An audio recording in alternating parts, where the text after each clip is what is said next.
माननीय प्रधानमंत्री नरेंद्र मोदी जी,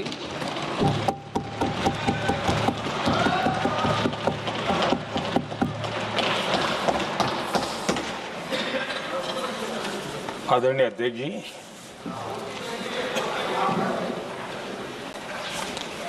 इस महत्वपूर्ण विधेयक पर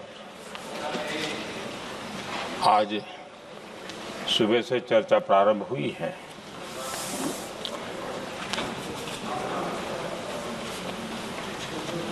काफी साथी यहाँ से भी जिन मुद्दों को स्पर्श किया गया है उसको तथ्य से और तर्क से सदन को जरूर जानकारी देंगे और इसलिए मैं उन विषयों में जाना नहीं चाहता। आदरणीय अध्यक्ष जी, राष्ट्र के जीवन में कुछ महत्वपूर्ण पल आते हैं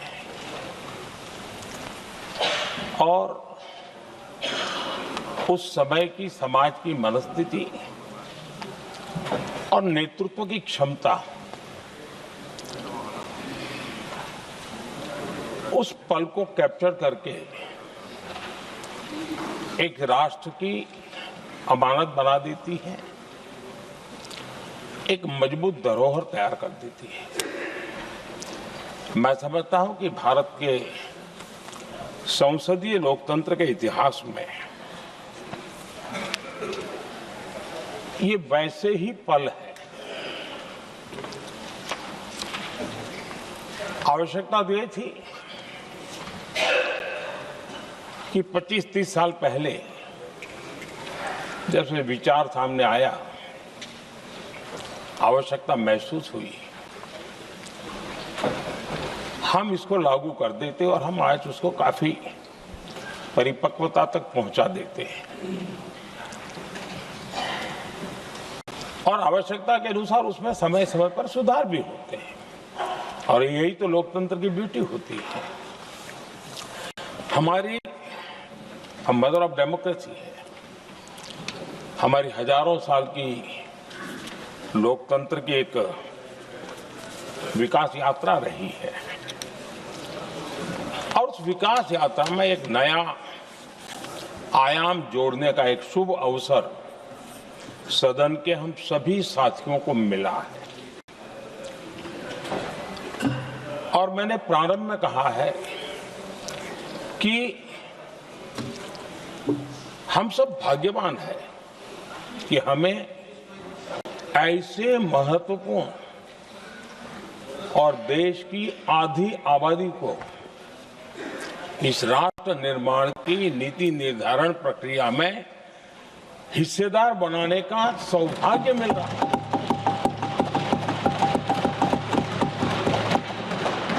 ये हम लोगों के लिए सौभाग्य है और मैं चाहता हूं कि मेरे सभी माननीय सांसद, मैं इधर उधर की आज बात करना नहीं चाहता हूं, हम सभी सांसद इस महत्वपूर्ण अवसर को जाने न दें। हम भारतीय सब मिल करके देश को नई दिशा देने जा रहे हैं। हमारी शासन व्यवस्था को संवेदनशीलता से भरने का एक सार्थक प्रयास करने के लिए जा रहे हैं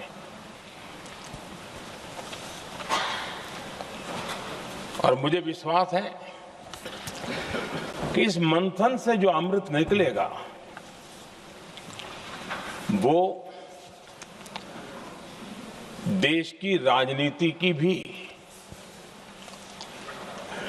उसके रूप स्वरूप को तो तय करने ही करने वाला है, लेकिन ये देश की दिशा और दशा भी तय करने वाला है। इतने महत्वपूर्ण मोड़ पर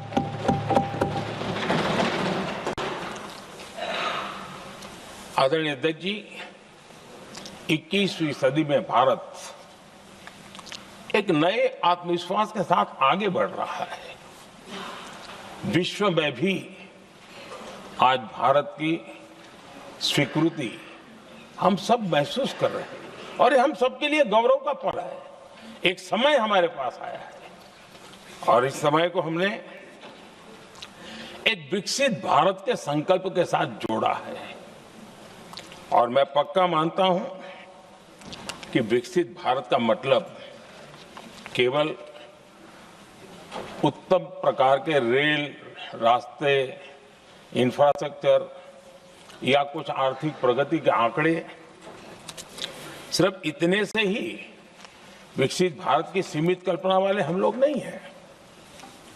हम चाहते हैं कि विकसित भारत जिसके नीति निर्धारण में साच अर्थ में सबका साथ सबका विकास का मंत्र समाहित हो, देश की 50% जनसंख्या नीति निर्धारण का हिस्सा बने, ये समय की मांग है।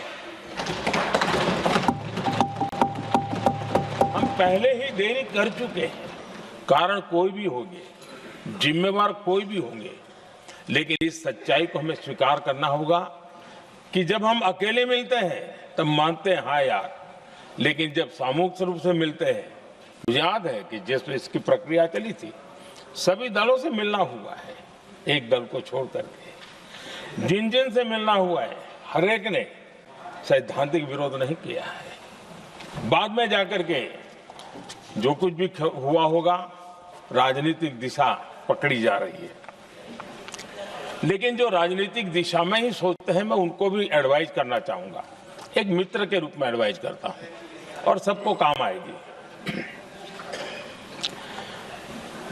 हमारे देश में जब से विमेन रिजर्वेशन को लेकर के चर्चा हुई है और उसके बाद जब जब चुनाव आया है, तो हर चुनाव में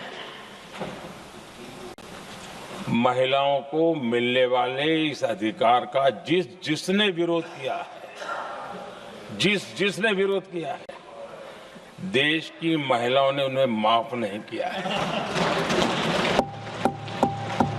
उनका हाल बुरे से बुरा किया है।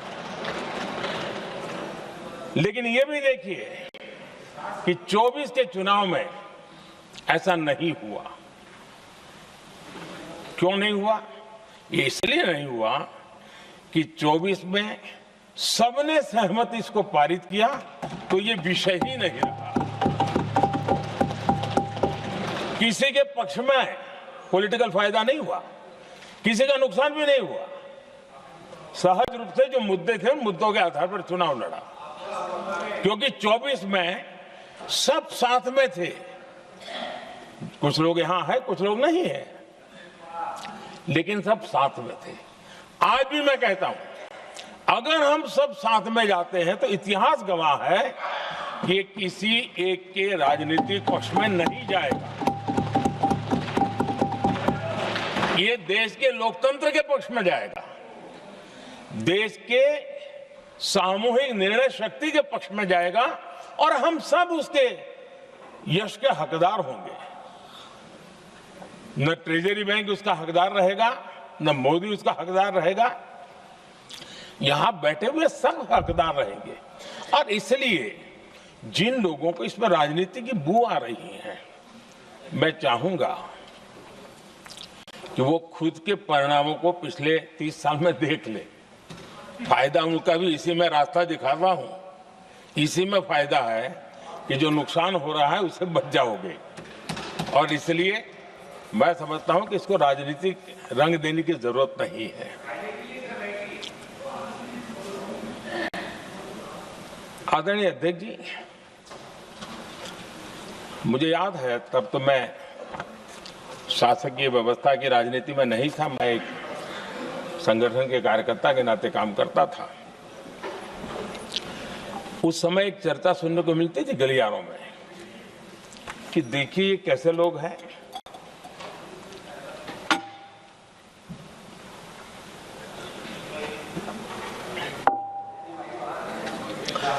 पंचायतों में आरक्षण देना है तो बहुत आराम से दे देते हैं, लेकिन आप कह रहे तो कह रहे हैं,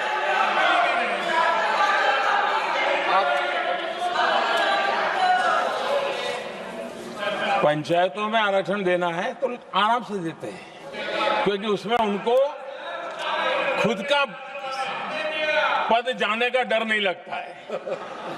उसको लगता है हम सुरक्षित यार वहां दे दो। ये उस समय गलियारों में बहुत चर्चा थी कि बोले कभी नहीं करेंगे यहां बैठे हुए। क्यों? क्योंकि उनका कुछ जाएगा, और इसलिए और बगे पंचायत का हो जाता है, 50% तक पहुंच गए। मैं राजनीतिक दृष्टि से और भी एक बात समझाना चाहता हूं साथियों। आज से 25 साल 30 साल पहले जिसने भी विरोध किया तो विरोध राजनीतिक सतह से नीचे नहीं गया था। आज ऐसा समझने की गलती मत करना। पिछले 25-30 साल में ग्रास रूट लेवल पे पंचायती चुनाव व्यवस्थाओं में जीत करके आई बहनों में एक पॉलिटिकल कॉन्शियसनेस है। वे ओपिनियन मेकर हैं ग्रास रूट लेवल पे। 30 साल पहले वो शांत रहती थी, बोलती नहीं थी, समझती थी, बोलती नहीं थी। आज वो वोकल है, और इसलिए अब जो भी पक्ष विपक्ष होगा, वो जो लाखों बहनें कभी न कभी पंचायत में काम कर चुकी है, प्रतिनिधित्व कर चुकी है, जनता के सुख दुख की समस्याओं को गहराई से देखा है, वो आंदोलित है। वो कहती हैं कि झाड़ू कचरा वाले काम में तो हमें जोड़ देते हो, वो तो परिवार में भी पहले होता था, अब हमें निर्णय प्रक्रिया में जोड़ो। और निर्णय प्रक्रियाएं विधानसभा में और पार्लियामेंट में होती है।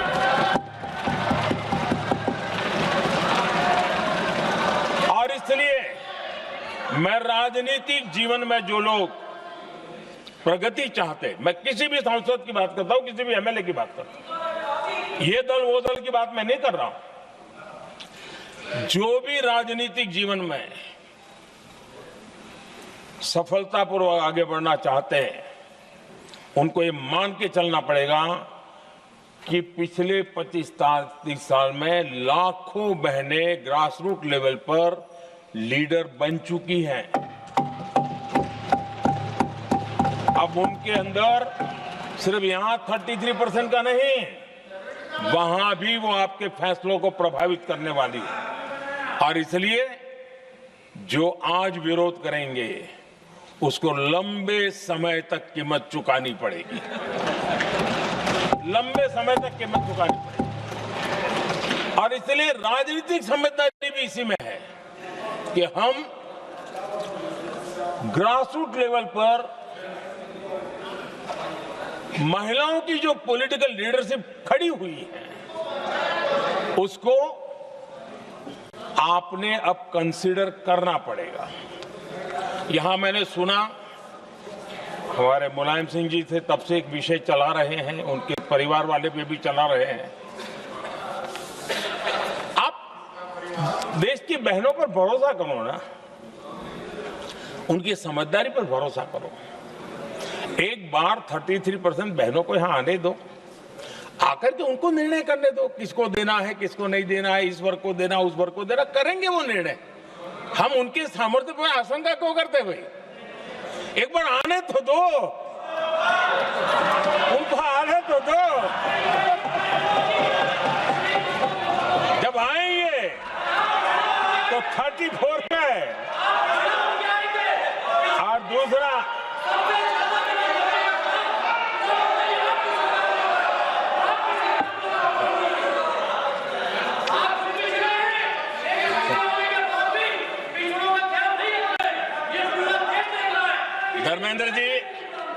धर्मेंद्र जी, मैं आपका बहुत आभारी हूं कि आपने मेरी पहचान करा दी। ये बात सही है, मैं अति पिछड़े समाज से आता हूं।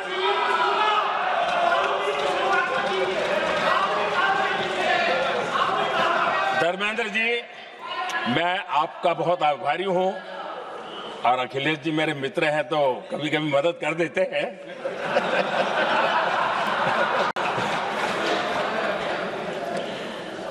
ये बात सही है कि मैं अति पिछड़े समाज से आता हूं, लेकिन मेरा दायित्व समाज के सबको साथ लेके चलने का है और यही मेरे संविधान ने मुझे यही रास्ता दिखाया है। मेरे लिए संविधान ही सर्वोपरि है और इसलिए और ये संविधान की ताकत है कि मेरे जैसा अत्यंत छोटे समाज का, अति पिछड़े समाज के व्यक्ति को इतना बड़ा दायित्व देश ने दिया।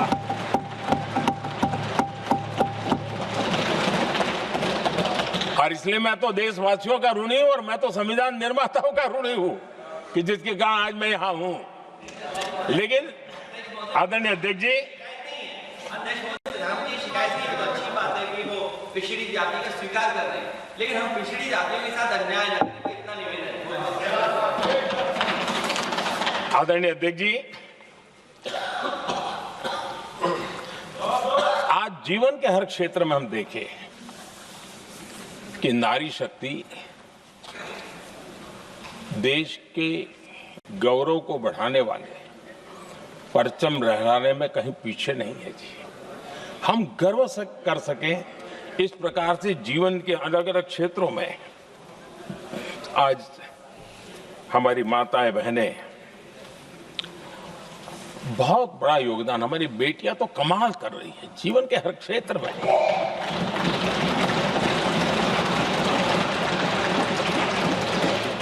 इतना बड़ा सामर्थ्य, उसको हम हिस्सेदारी से रोकने के लिए क्यों इतनी ताकत खपा रहे हैं जी? उनके जुड़ने से सामर्थ्य बढ़ने वाला है और इसलिए मैं आज अपील करने आया हूं आपके पास कि इसको राजनीति के तराजू से मत तोलिए। ये राष्ट्रहित का निर्णय है।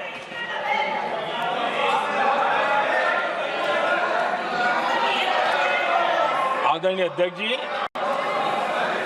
आज का हमारे सामने अवसर एक साथ बैठ करके एक दिशा में सोच करके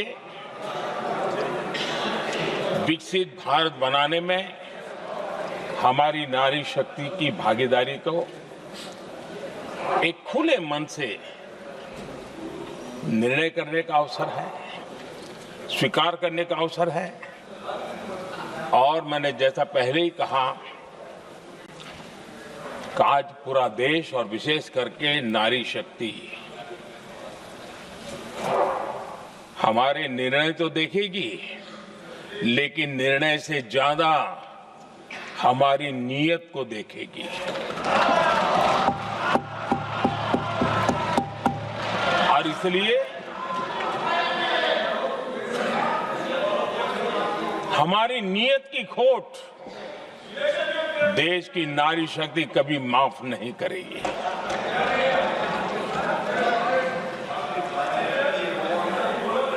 आदरणीय अध्यक्ष जी, 2023 में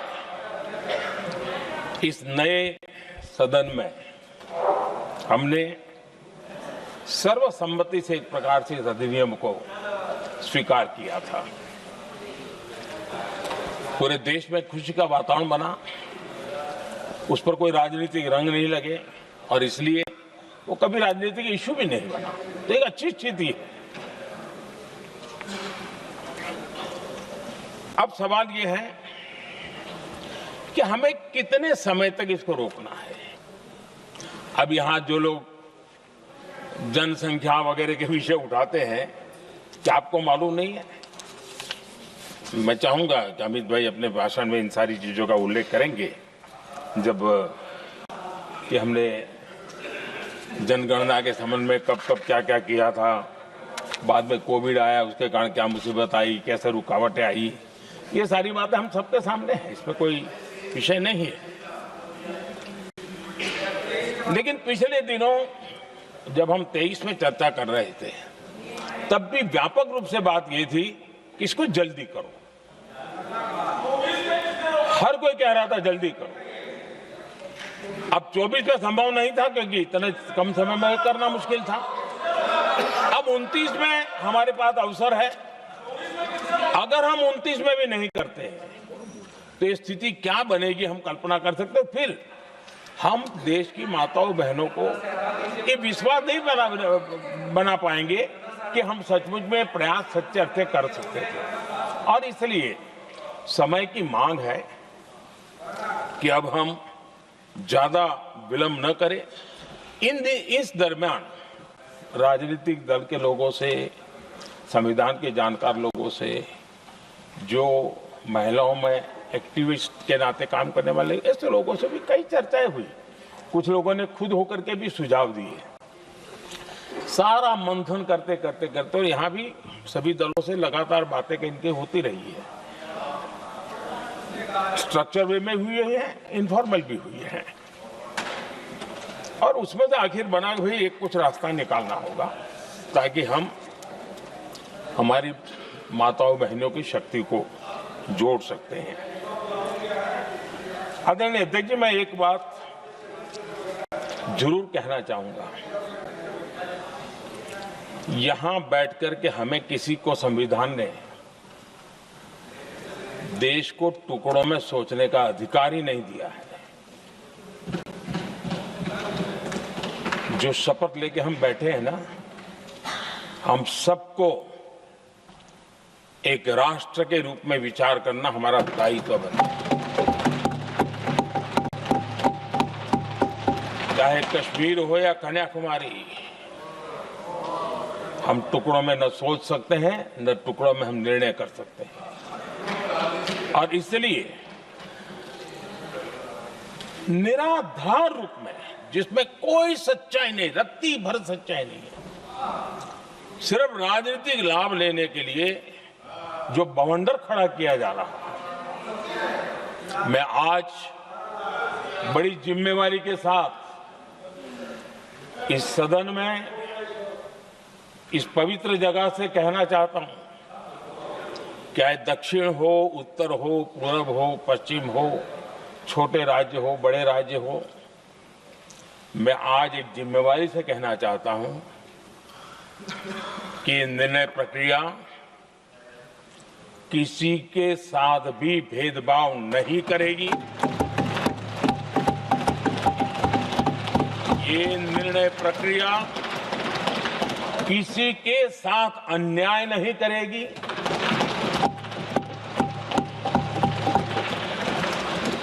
भूतकाल में जो सरकारें रही और जिनके कालखंड में जो परिसीमन हुआ और जो अनुपात उस समय से चला आ रहा है, उस अनुपात में भी कोई बदलाव नहीं होगा और वृद्धि भी उसी अनुपात में होगी।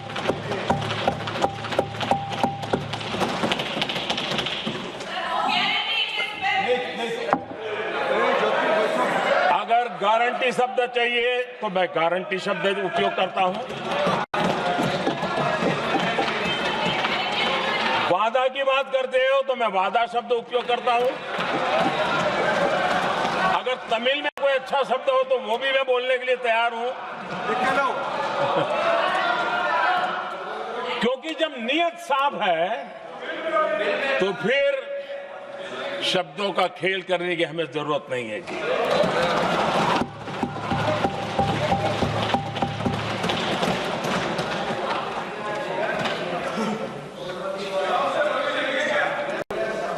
आदरणीय अध्यक्ष जी,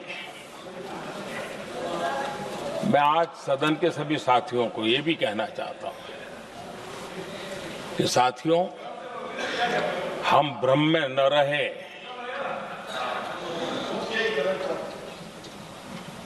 हम उस अहंकार में न रहे, और मैं हम शब्द प्रयोग कर रहा हूं। मैं और तुम की बात नहीं कर रहा हूं। मैं, हम इस भ्रम में न रहे कि हम देश की नारी शक्ति को हम कुछ दे रहे हैं। जी नहीं, उसका हक है। और हमने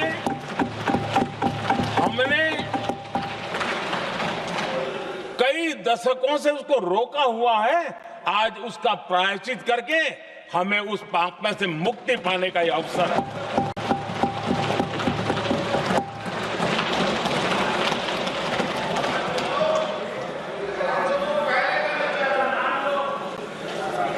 हम हम सब जानते हैं हर एक ने कैसे चालाकी की है, हर बार चतुराई की। बिल्कुल हम तो इसके पक्ष में ही हैं, लेकिन हम इसके साथ ही हैं, लेकिन हर बार कोई न कोई टेक्निकल पूंछ लगा दी इसको और इसको रोका गया। हर बार ऐसी चीजें लाई गई है। हिम्मत नहीं है कि हम 33% महिलाओं के आरक्षण का विरोध कर पाए, वो तो जमाना चला गया। आपको करना नहीं है, लेकिन कहने की हिम्मत भी नहीं है, और इसलिए टेक्निकल बहानेबाजी, ये करो तो ये, वो करो तो वो, डिगरा करो। अब देश की नारी को नहीं समझा पाओगे। सदन में नंबर का खेल क्या होता है वो तो समय तय करेगा, लेकिन ये पक्का है कि अब इन भांति भांति के बहानेबाजी, भांति भांति टेक्निकल मुद्दों के आधार पर चीजों को उलझा करके 3 दशक तक इसको अड़ंगे डाले हमने, फंसा के रखा। आपने जो अचीव करना था कर लिया, अब छोड़ दो ना भाई। 3 दशक कम पड़ते हैं क्या रोकने में? 3 दशक तक आपने रोका, फिर भी कुछ कर नहीं पाए, तो अब तो करो।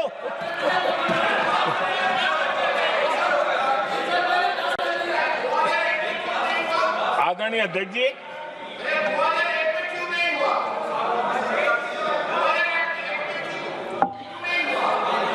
यहां कुछ लोगों को लगता है, आदरणीय अध्यक्ष, यहां कुछ लोगों को लगता है इसमें कहीं न कहीं मोदी का राजनीतिक स्वार्थ है।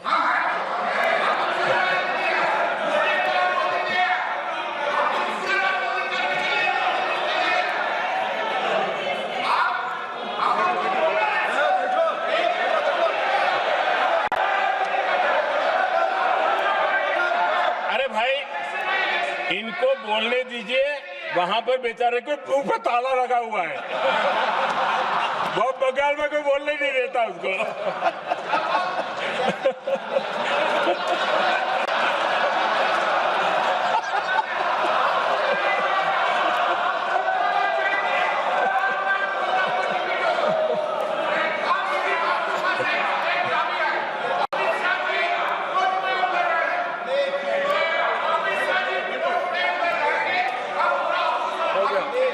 आदरणीय अध्यक्ष जी,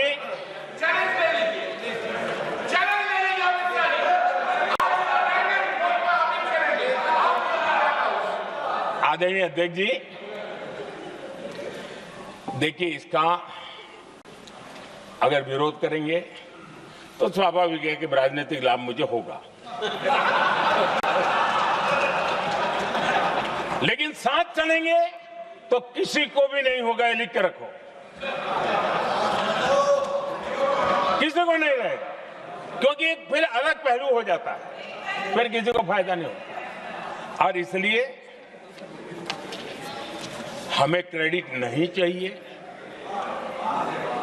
जैसे ये पारित हो जाए, मैं कल एडवर्टाइजमेंट दे करके सबका धन्यवाद करने के लिए तैयार हूं, सबकी फोटो छपवाने के लिए तैयार हूं। क्रेडिट आप ले लो, चलो। क्रेडिट की चिंता है क्या है जी, ले लो ना क्रेडिट। आपको जिसकी फोटो छपवानी है सरकारी खर्चे से हम करवा देंगे।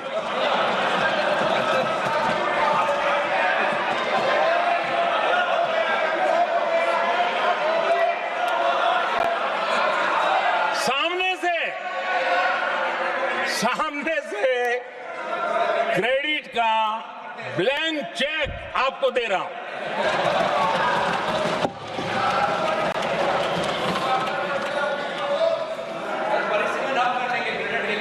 आदरणीय अध्यक्ष जी, हमारी संसदीय लोकतंत्र में महिलाओं की भागीदारी ये सिर्फ आंकड़ों का खेल या एक लोकतांत्रिक व्यवस्था में सुधार इतना सीमित नहीं है। लोकतंत्र की जननी के रूप में, मदर ऑफ डेमोक्रेसी के रूप में ये निर्णय भारत का कमिटमेंट है, ये सांस्कृतिक कमिटमेंट है।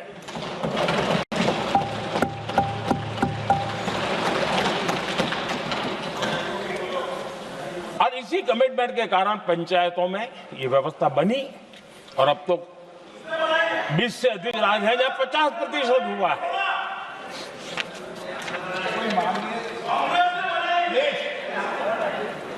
और हमने अनुभव किया है, मुझे लंबे अरसे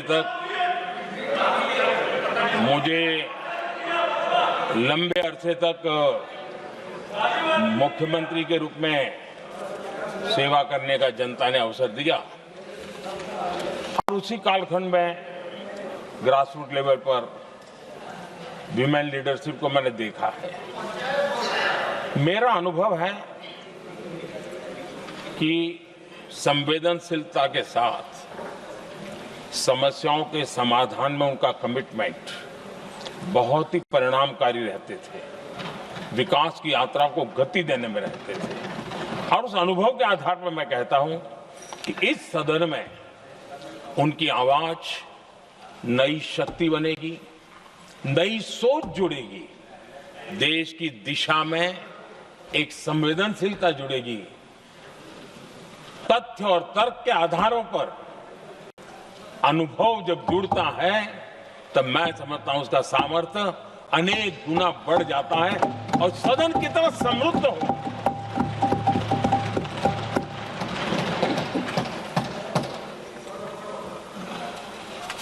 आदरणीय अध्यक्ष जी, हमारे देश में अनुभवी नारी शक्ति की कोई कमी नहीं है, सामर्थ्यवान में कोई कमी नहीं। हम भरोसा करें वे कंट्रीब्यूट करेंगे, बहुत अच्छा कंट्रीब्यूट करेंगे। और आज भी जितनी हमारी बहनें यहाँ हैं, जब भी उनको अवसर मिला है उन्होंने बहुत अच्छे ढंग से अपनी बात बताई है, सदन को समृद्ध किया है। आदरणीय अध्यक्ष जी, आज देश में वर्तमान में देश में 650 से ज्यादा पंचायतें, डिस्ट्रिक्ट पंचायत,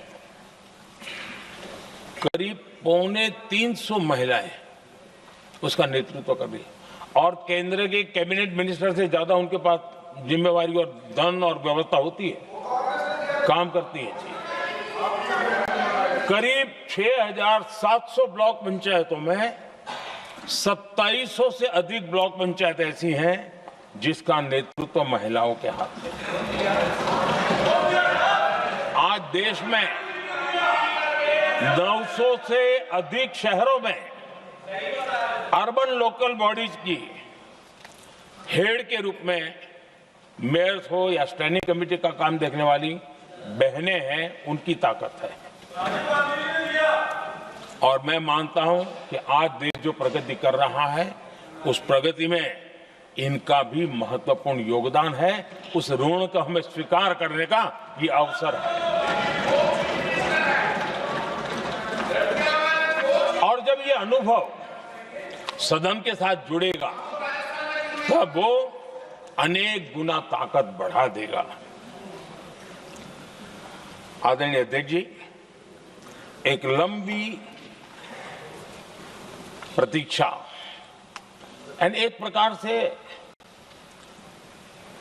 हम सबके लिए सवालिया निशान पैदा हो, ऐसी परिस्थिति हम ही लोगों ने पैदा की है। ये अवसर है कि हम पुरानी जो कुछ भी मर्यादाएं रही होगी, मुश्किलें रही होगी, उसे बाहर निकले, हिम्मत के साथ हम आगे बढ़े और नारी शक्ति का राष्ट्र के विकास में उनकी सहभागिता को हम सुनिश्चित करें। और मैं पक्का मानता हूं कि अगर आज हम मिलकर के निर्णय करते हैं, और मैं तो आग्रह करूंगा कि हमें सर्वसम्मति से इसको आगे बढ़ाना चाहिए। और जब सर्वसम्मति से बढ़ता है तो ट्रेजरी बेंच पर एक दबाव रहता है जी। उनको भी लगता है भाई सबका इसमें हक है, हर एक की बात मान के चलो, कोई नुकसान नहीं है। सामूहिक शक्ति से तो अनेक परिणाम हमें अच्छे मिलते हैं। आदरणीय अध्यक्ष जी, मैं ज्यादा समय न लेते हुए इतना ही कहूंगा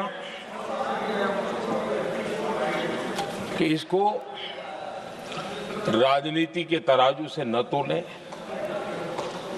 हम जब भी कुछ निर्णय करने जा रहे हैं तो देश के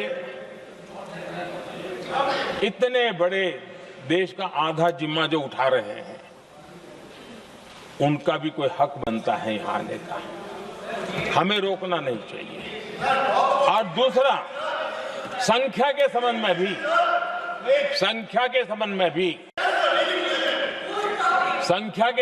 भी एक मत पहले से बनता आया था, चर्चा थी कि साहब ये जो है इनका कम मत करो, अधिक कर दो तो जल्दी हो जाएगा। वो अधिक वाला विषय वो आया है कि चलो भाई पैसे जो संख्या थी 33% और बढ़ा दो, ताकि किसी को ऐसा न लगे कि मेरा हक चला गया। एक नई शक्ति जुड़ेगी, अतिरिक्त शक्ति जुड़ेगी। और अब सदन की रचना भी तो अब पहले से हमने सोच कर रखा है, जगह तो बना ली है। और आदरणीय अध्यक्ष जी, मैं लाइटर में मैं जरूर कहना चाहूंगा, हर एक के अपने राजनीतिक कारण होते हैं और पराजय का डर जरा हैरान करने वाला होता है, लेकिन अपने यहाँ जब कोई भी शुभ काम होता है उसको नजर न लग जाए, इसलिए काला टीका लगाने की परंपरा है। मैं आपका धन्यवाद करता हूं काला टीका लगाने के लिए। बहुत बहुत धन्यवाद।